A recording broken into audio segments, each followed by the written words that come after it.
After studying this module, you shall be able to know the factors that determine the age structure of the population, learn the consequences of population aging and various ways to overcome population aging, learn the measures used to identify population aging, and learn the world demographics of the aged population.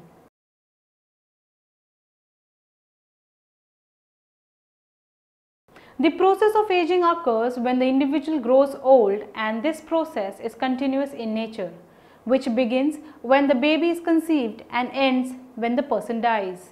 According to Comfort in 1960, aging is described as an increased loss of vigor with the passage of life cycle. Population aging is defined as a phenomena which occurs when there is an increase in the median age of a region or a country. It is a process where older persons, usually 60 plus, have a larger proportion in the total population.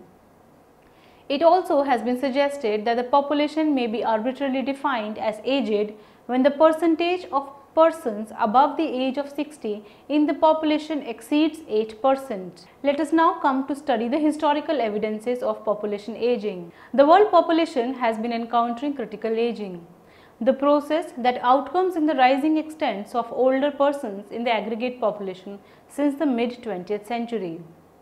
Maturing had begun earlier in the more developed areas and was starting to happen in some developing nations, and was turning out to be more evident at the worldwide scale around the season of the International Conference on the Population and Development occurred in 1994 in Cairo, Egypt. Populace maturing was further cutting edge by the Second World Assembly on Aging, which took place in Madrid, Spain in 2002, and the demographic projections around then confirmed an unmistakable pattern of continued maturing, which would undoubtedly consolidate amid the 21st century. Let us now understand the factors that determine the age structure of the population. There are mainly 5 important factors which determine the age structure of the population. First is the role of fertility. The fertility of women in a country determines whether the population of that country is old or young. When the fertility rate of any country is high, then the birth rates are also higher, and the number of children born by these women is large, which leads to the population to be younger. While when the fertility rate is low, then the birth rates are lower, and the number of children born is also low, which leads to the population to be older. There is a larger proportion of children when the birth rates are high relative to the adults of the parental age. The sustained high levels of birth rates result in large population of children and a small proportion of the old population and a low median age. When there is a persistence of low birth rates, it results in a small proportion of children and a large proportion of old people. The faster the speed of fertility rates decline, the more rapidly aging will take place. Due to the declining birth rates of the economically developed countries, it is concluded that the developed countries have experienced an aging of the population. Fertility is one of the important factors that contribute to the population aging in the world today. Second factor is the role of mortality. It has been observed that the age distribution is affected by mortality to a much lesser extent than by fertility. The effect of mortality on population structures is to reduce the component of the population in which mortality occurs. Empirically, it has been demonstrated that high and rapid reduction in mortality and the prolongation of the lifespan has resulted in a younger age distribution. An explanation of this phenomena is to be sought in an understanding of the process of the decline in mortality rates. The improvements in health and medical services and technology have led to a higher incidence of survivorship among children, mainly infants and young children. When the mortality rate of any country is already very low and the expectation of life at birth is almost 70 years, there is not much scope for any large increase in survivorship during infancy and early childhood. In such cases, any further improvement in mortality conditions would affect only the older age groups and lead to a further aging of the population. Since early changes in life expectancy come for the most part from decreases in child mortality, This tends to create, in the first occurrence, expanded quantities of newborns and youngsters, and a reduction in the extent of older people. It proceeded with advancement in the life expectancy, add to the increase in proportion of more old individuals as more people survive to even more seasoned ages. Thus, eventually lower mortality and higher life expectancy end up strengthening the impact of low conception rates on population aging. The diagram shows the factors that lead to population aging, and some of these factors are family planning, changing attitudes and increased longevity, which result in lower fertility rate and lower mortality, leading to aging of the population. Let us now study the third factor, which is the role of migration. Two important factors have to be taken into consideration for determining the effect of migration, which is the volume of the net migration and the age distribution of the net migrants.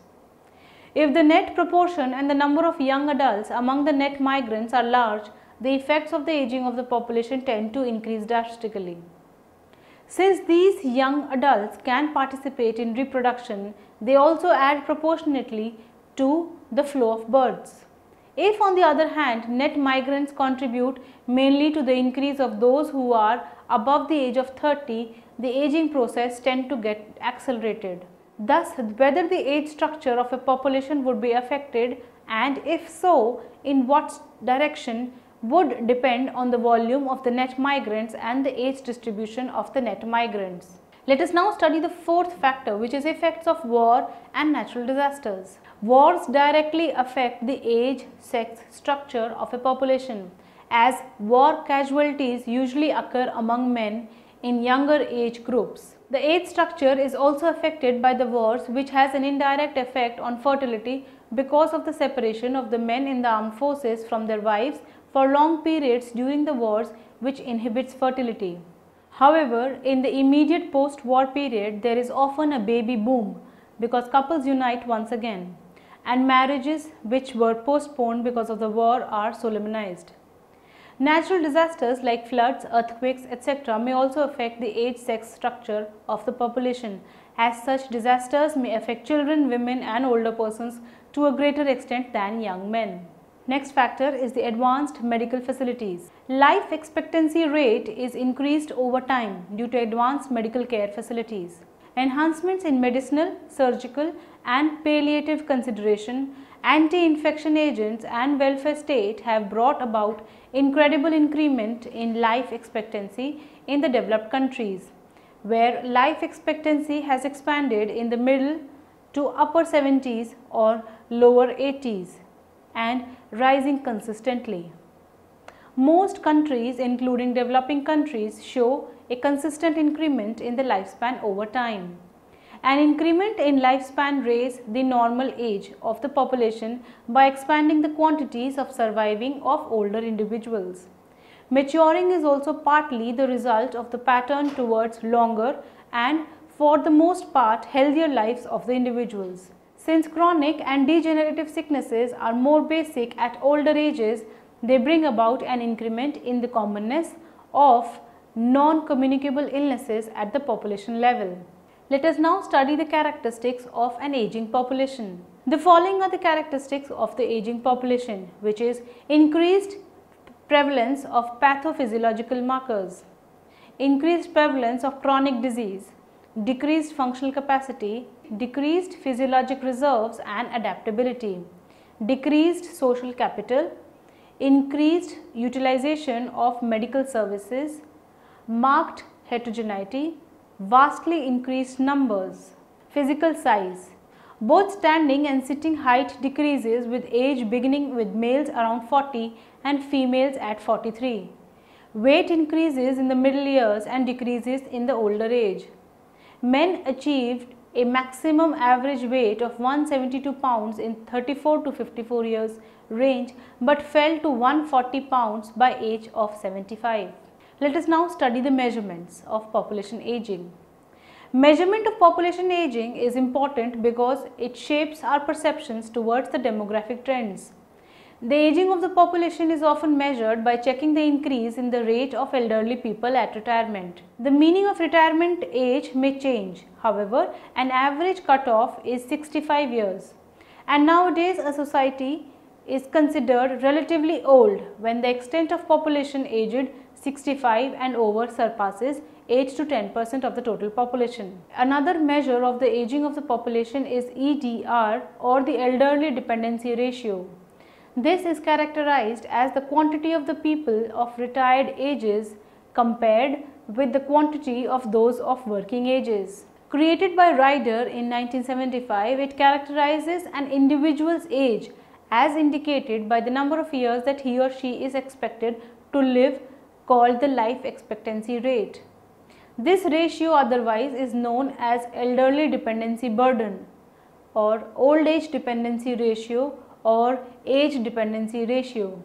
Age structure is additionally measured through the aging index, likewise called the elder child ratio, which is characterized as the quantity of individuals aged 65 and over per 100 youths under the age of 15.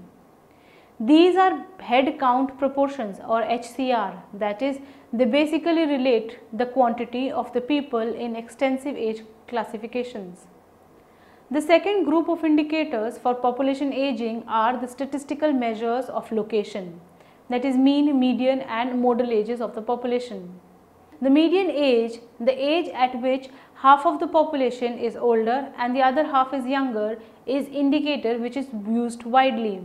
Since it is more sensitive to the changes at the right hand tail of the age distribution, the mean age of the population therefore might be preferred to the median age to study the dynamics of the population aging. The purpose of studying the aging of the population is to explore the age distribution through a set of percentiles or by analyzing the population pyramids using graphical representations. Researchers normally use population pyramids to portray both age and sex distributions of the populations. The diagram shows an example of how the population pyramids are used as indicators for measuring population aging in Japan. Let us now come to the consequences of population aging. The first one is the positive consequences. The ever increasing number of retired people would require the services like retirement homes, medical equipments, etc., thus giving rise to a great market sector. Population maturing in all probability prompts a decrease in the work drive. The increment in the laborers' education levels can pretty much make up for this decline through larger amounts of profitability and productivity. Changes in the structure of age and a declining population size are connected with lessened utilization of energy, intensive goods and lower emissions of carbon dioxide. Also, as life expectancy expands, individuals would acquire, all things considered, at older ages and possibly utilize a portion of the legacy to either subsidize their retirement or to give monetary help to their offsprings as they get to be grown-ups or adults. In addition, as families have fewer children, legacy will be part between fewer individuals, so that everything else being consistent, people would receive more by and large. As individuals live longer, they tend to stay healthier longer.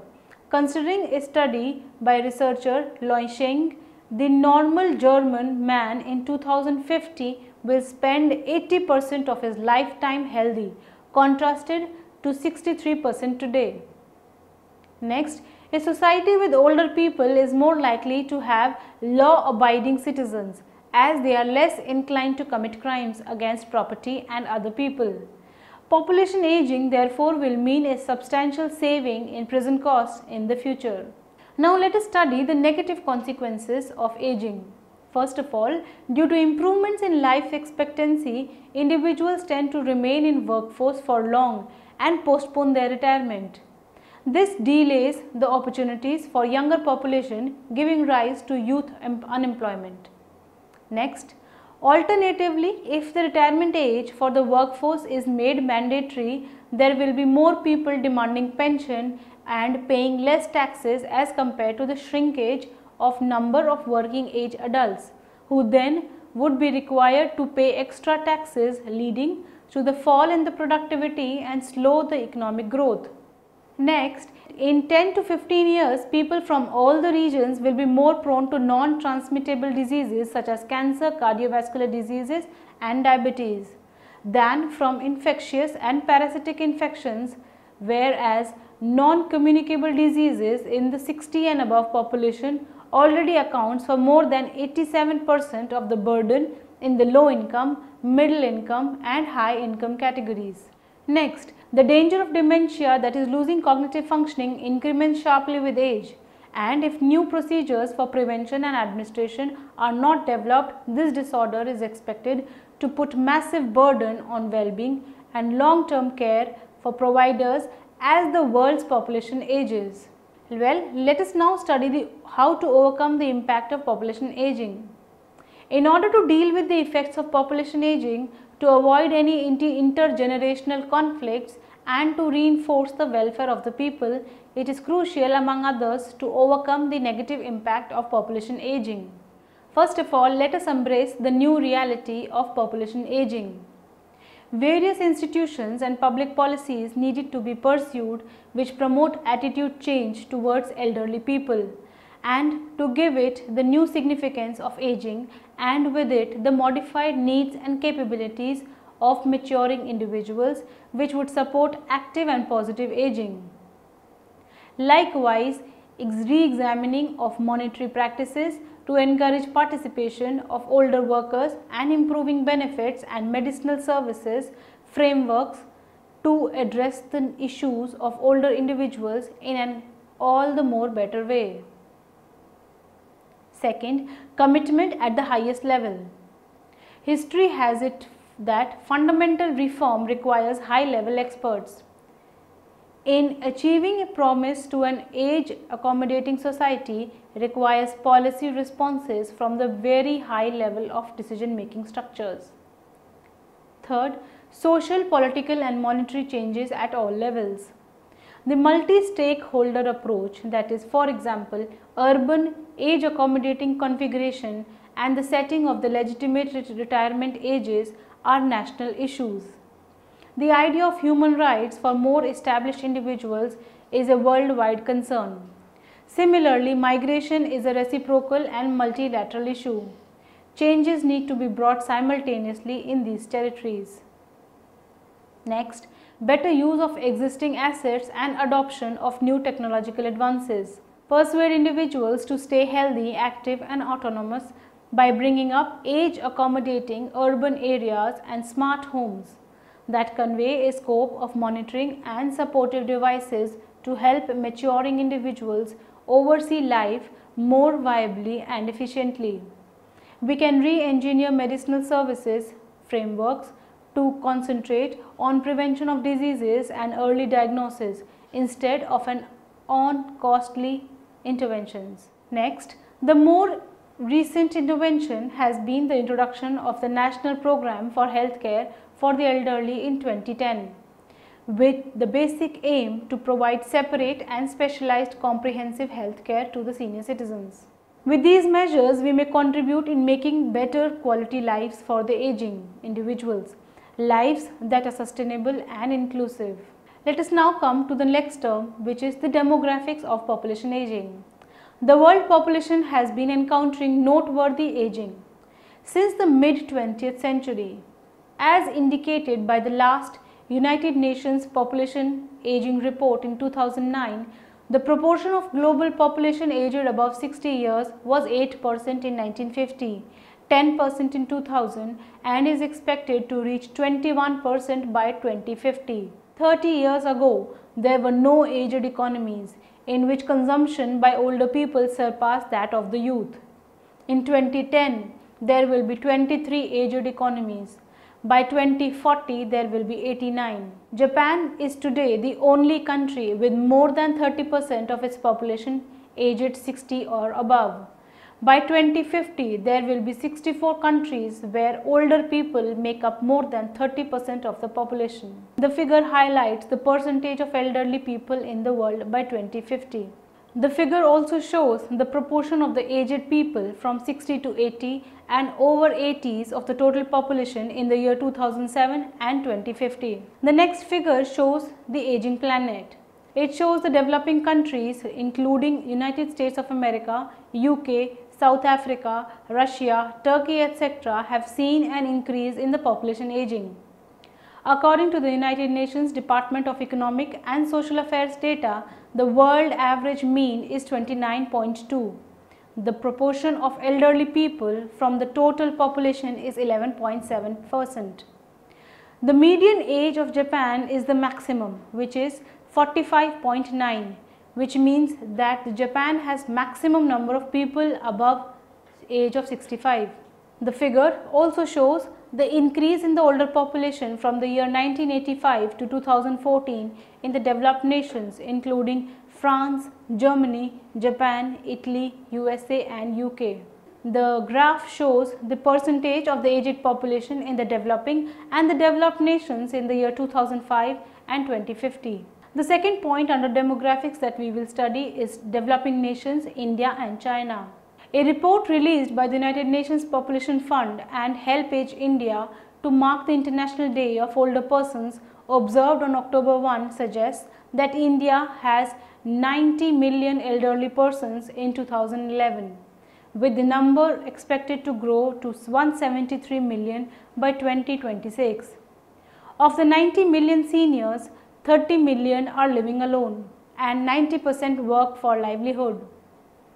The report says that the number of elderly women is more than half of the elderly men. Nearly 3 out of 5 single older women are very poor and 2 out of the 3 rural elderly women are fully dependent. There is also an increasing proportion of the elderly at 80 plus ages, and this pattern is more pronounced among women. The study undertaken in Kerala, Tamil Nadu, Maharashtra, Odisha, West Bengal, Punjab and Himachal Pradesh by Help Age India suggests that 1/5 of the elderly are living alone. This proportion has registered a sharp increase in the past 2 decades and is more evident in the case of elderly women.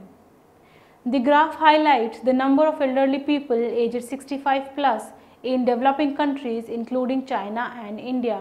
In India, the number of elderly people are rising from around 60 million in 2010 to around 225 million projected in 2050. While in China, the number of elderly people in 2010 is around 110 million, which is projected to increase to over 325 million in 2050. By 2050, India will be home to 1 out of every 6 person of the world's older persons. And by 2050, nearly 80% of the world's older persons will live in developing countries, with China and India contributing to over 1/3 of that number. Well students, now let us summarize what all we have discussed in this module. First of all, population aging is defined as a phenomena which occurs when there is an increase in the median age of a region or a country. There are 5 main factors which influence the age structure of the population, including the role of fertility, the role of mortality, advanced medical facilities, role of migration and the effects of wars and natural disasters. Social, political, economic and health consequences occur due to the aging of the population, which can be positive as well as negative. Therefore, the impact might enhance the society and can cause harm to the society as well, while the negative impact can also be reduced.